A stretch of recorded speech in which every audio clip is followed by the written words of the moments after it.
Chapter 13, Snakes. Remember I showed you this today? Well, today's Tuesday, but I'm doing a whole lot of recordings at my house tonight, so you'll be able to hear the book over the next 3 days. So remember we talked about snakes, and we said that the chapter title said snakes, and we need to make a question out of that chapter title. Will there be snakes? Is someone going to get bitten by a snake? Someone going to catch a snake? Chet woke up on Saturday morning thinking about snakes. John Davies claimed that he had found a snakeskin in the woods near the school, and Chet planned to one-up him.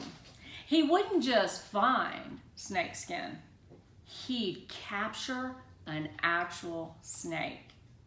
He knew just how he would do it too. He'd find a good long stick, then he'd look for places where snakes hang out, like in the brush or tall grass or something, and he'd poke around until he heard one move. He'd poke and poke and poke, standing at a distance, of course. He wasn't stupid. Until the snake raised its head and hissed, or whatever snakes did. And as soon as it lifted up off the ground to attack him, he would snatch it by its tail so he wouldn't get bit, and then grab it under the head as fast as possible with his other hand. He was quick, quicker than a snake, that's for sure. And he wasn't scared either. Today would be the day. It was meant to be. His favorite thing about snakes was how they swallowed their prey with one giant gulp. People were afraid of snakes too, but that just showed how cowardly people were. Not Chet though. At last year's field trip, he had held a boa constrictor without a second thought, even though Miss Bosch and the keeper of the reptile house, Mr. Frederick, said it would crush bones just by squeezing.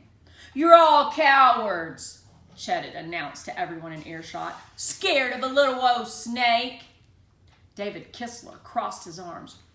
"Doesn't look little to me," he said. "Figures you'd be scared of it, Kistler," said Chet. "You can't even run 10 steps without dropping dead."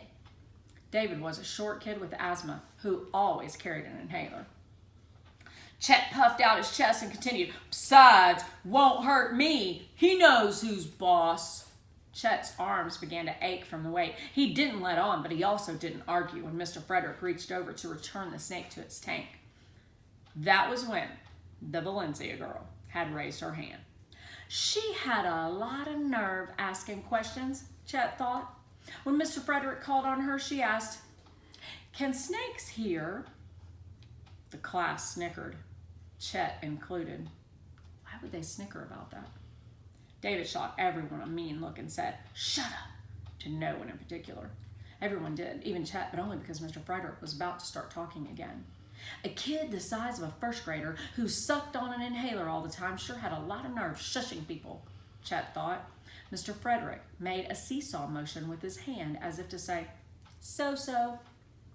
"Excellent question," said Mr. Frederick. "Snakes don't have ears, but they can hear through vibrations in the skin.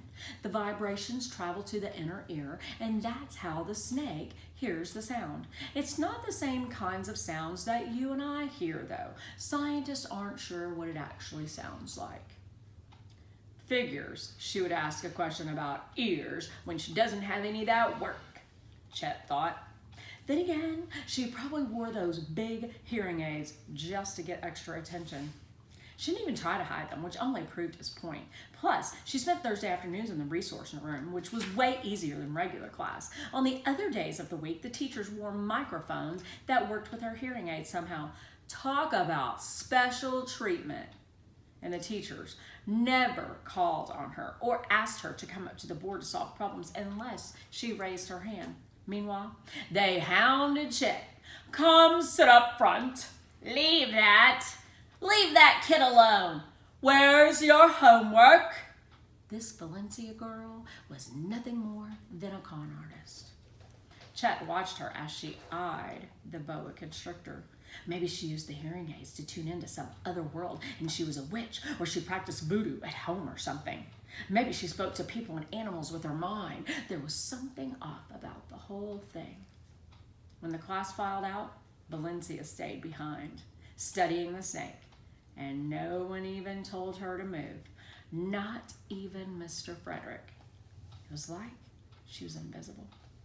that girl got away.